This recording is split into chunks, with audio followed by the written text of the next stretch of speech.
Assalamu alaikum. Hi guys, how are you? What's going on? زه تاسو ته د انګلیش ټو پښتو چینل نه مخاطب یم. نن به زه تاسو ته یو کلاس جوړوم په going to باندې چې going to څه ته وایي. تاسو ته د دې نه مخکې ما یو کلاس جوړ کړی و په about to باندې. about to تاسو ته ما ایکسپلین کړی و چې کار کولو والا یعنی کار ټیم کې کولو والا په هغه نږدې وخت کې کار کولو والا. going to زه تاسو ته چې وایم نو going to دا یعنی ټیم سره د دې څه تعلق نشته دی چې اوس کېږي یا سبا کېږي یا وروسته کېږي یا 2 غنټې پس کېږي، خو دا یعنی کولو والا چې زه کار کولو والا یم یا ته کار کولو والا نو دې دپاره going to راځي.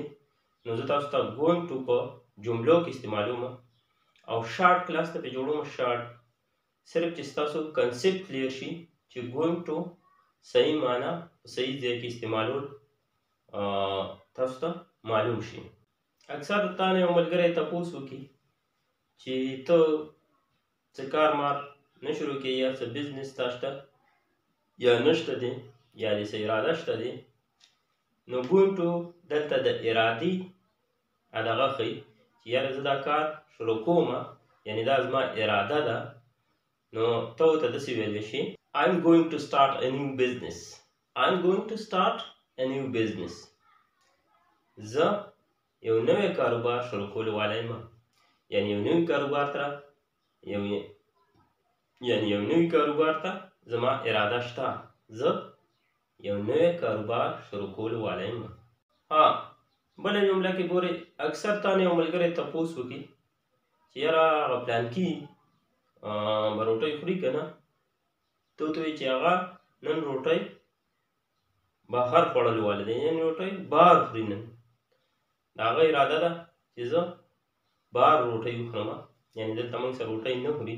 نو ته ورته په انګلیش کې داسې ویلی شي He is going to eat out today. He is going to eat out today. یعنې هغه نن روټۍ بار خوړلو والا یعنې د هغه نن د روټۍ بار خوړلو والا اراده ده، داسې ورته ویلی شي.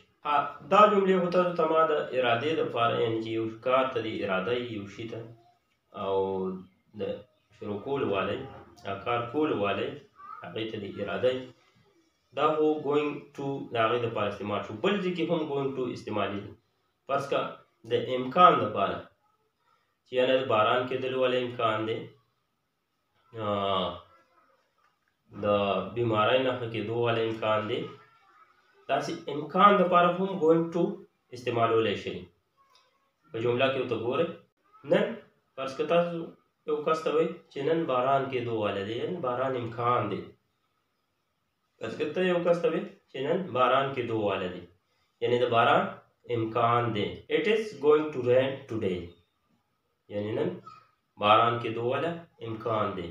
بیا اکثر ستا ملګري میچ کوي او فرض که کرکټ میچ دی، ته ورته وایي چې یاره دا میچ تاسو بایللو والا یعنې دا میچ تاسو د بایللو والا You are going to lose this match. You are going to lose this match یعنې تاسو دا میچ بایللو والا You are going to lose this match یعنې تاسو دا میچ بایللو والا او going to تاسو په شارټ کې ګونه هم ویلی شئ. You are gonna lose this match یعنې going to تاسو کټ کو ګونه هم ترې جوړ کو You are gonna lose this match. دا و د نن ورځې کلاس.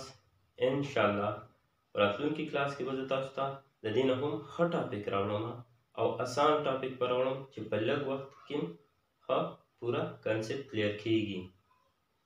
اوکې تھینک یو. د الله په امان.